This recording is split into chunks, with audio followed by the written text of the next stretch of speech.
Welcome to the P-Security channel. Today we'll be testing Malware Fighter from IOBit. So I've downloaded their free version. They have a pro version, but you have to pay for it, so I didn't quite get it. And they don't really give you any kind of trial, so this is all you get.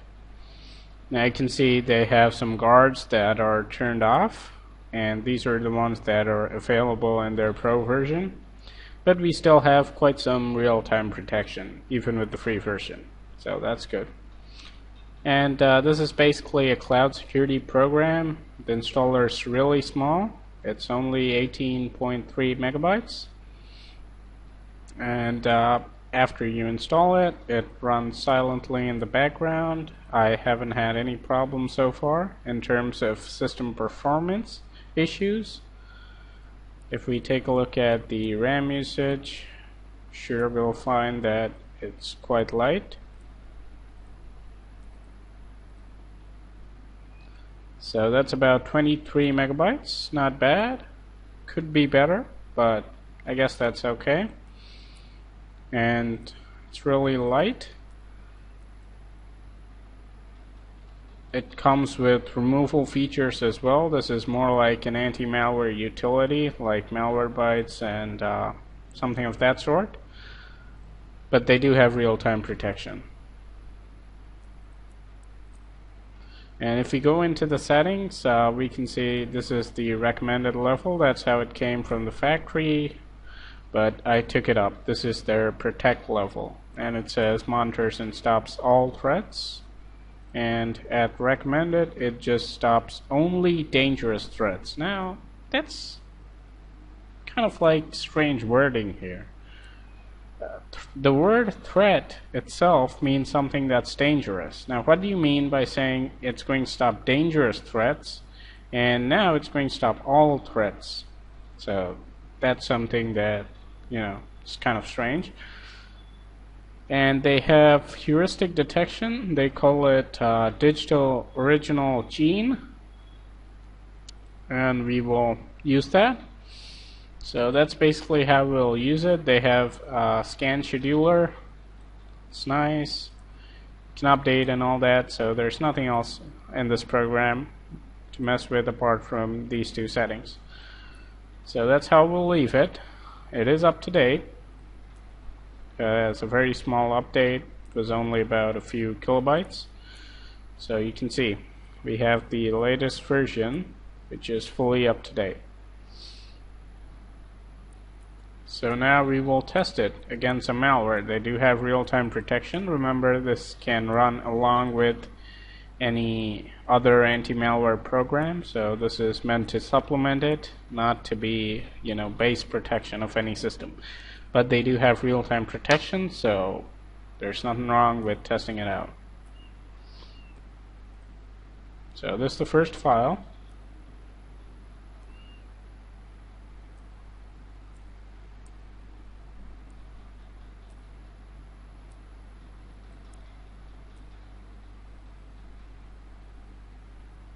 And we've got a intrusion prevention alert here. Risk registry modification, so I will remember and block. This is Windows Firewall, so I'll allow access. And let's wait and see if it can do anything else apart from blocking the registry key modification.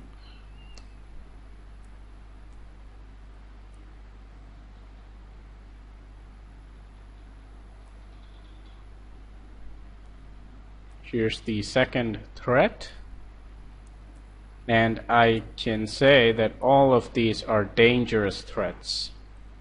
It's for their wording.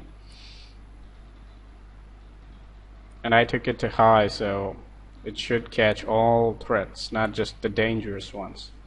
Now again, this is an auto-run entry that it's trying to block, that this program was trying to make in the registry. So I'll block that. So it looks like this is more like an intrusion prevention application rather than a signature-based anti-malware utility.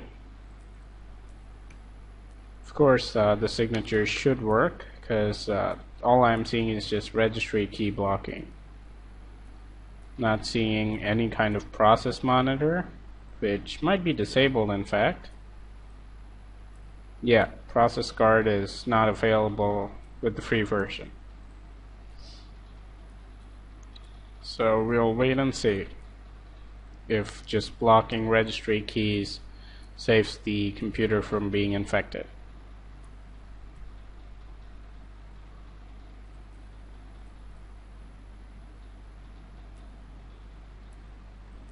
No pop-ups on that one.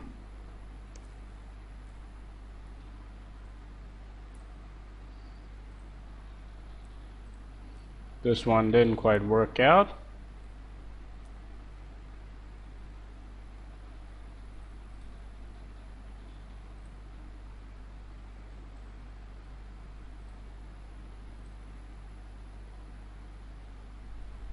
We're not seeing any more registry key modification. Okay, here we are. Auto run entry again. I'm gonna block it.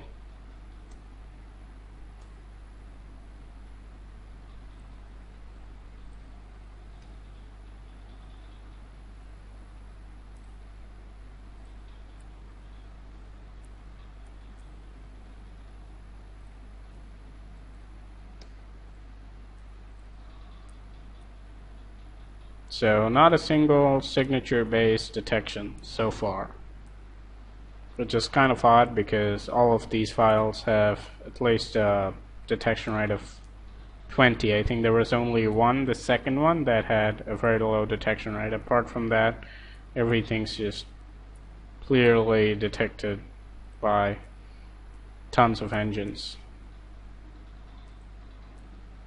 And the reason why I got stuff that's detected by a lot of engines is because there's not really a full-time antivirus program, so I didn't want to be too critical.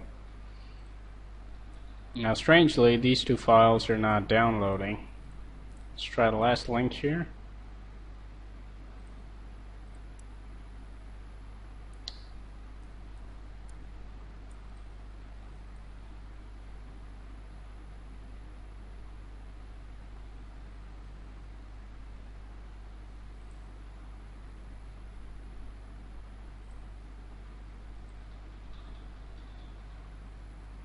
So this one's doing a lot of things. Let's try these again, just to be sure that they are not working.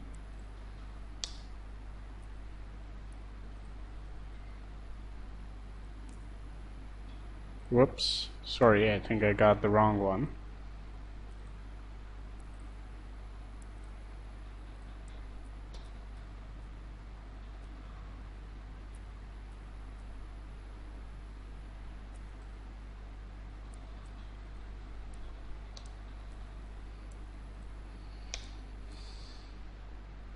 So it does look like we have a couple of dead links.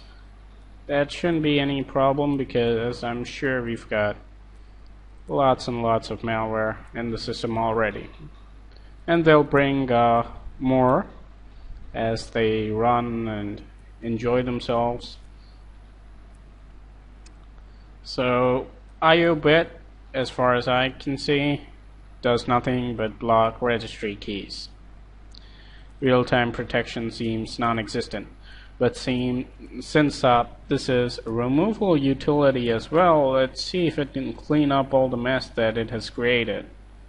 So first I'll do their smart scan. I'm not going to do a full scan. I'll do their smart scan, and then I'll do a quick scan with Malwarebytes, and we'll see what it detects. No, first I'll do a scan with Norton PowerRaiser, trying different removal utilities.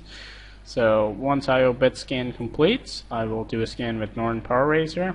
I'll show you the results of the scan as well. So I'll be right back in a moment. As you can see, IOBit has completed scanning and it has not found any threats. So I'll close it out. Doesn't look like it has cleaned anything, so let's see if Norton can do the work for us. Pretty sure this computer is infected. So I will do a scan and I will be back with the results. Norton Power Racer completed scanning and found a few threats, but just to show you what's going on here, I opened up Kill Switch so that you can see the process, and you can see Kill Switch has caught 3 of these, and this is the first process. It's unclassified malware. This is another one. This is the third, and these 2 are unknown. So, I mean, it's quite a shame that a piece of software that's designed to prevent and even detect malware could not catch even one of these while they're just clearly running in memory. I mean, even I, as a user, if I would open up Task Manager and look at these processes, I could say damn surely that this computer is infected. But this specialized program meant for detecting and removing threats could not even catch a single one. I mean, that's bad. There's really no excuse for that. Now if we take a look at Norton Power Racer, it's done a really good job. It's come up with all the 5 threats. This is again a process. It says it's bad. This is another process. This is another one. This is, I mean, it's caught all of the 5 processes. So I will select remove, and we will remove these, and then just to be sure, I will do a scan with Hitman Pro to make sure that Norton removed everything. After the removal, I ran CCleaner and then Hitman Pro, and looked like we still have something left over. This is present in download, so it's not really a system infection, but it's still there nevertheless. So about IOBit Malware Fighter, I really don't know what this thing is supposed to do. As far as I've seen, the functionality of this program is limited to just blocking registry keys, so maybe they should call it IOBit Registry Protection rather than IOBit Malware Fighter, because it certainly did not catch a single piece of malware. And as for prevention, I mean, there are a lot better intrusion prevention suites out there that block registry keys, processes, and tons of other stuff. And just blocking registry keys doesn't protect the computer. There's so many things that malware can do nowadays than just make registry keys. So as a detection and removal utility, you could see, I mean, it did nothing. It cannot catch a single piece of threat left on the system, so it does not do well, neither as prevention utility nor as a removal utility. So I really do not see any part in the industry where this program can come to any sort of use. So I suggest they either modify it or improve it. I mean, this is not a great security suite or program or utility or whatever it is. It does nothing apart from blocking a few registry keys, which is not enough by any means. So, and as for the cloud detection, it didn't really detect any threats. That's the sad part. So hope you guys enjoyed this. I'll be doing more reviews. Have a nice day, and we'll meet again later.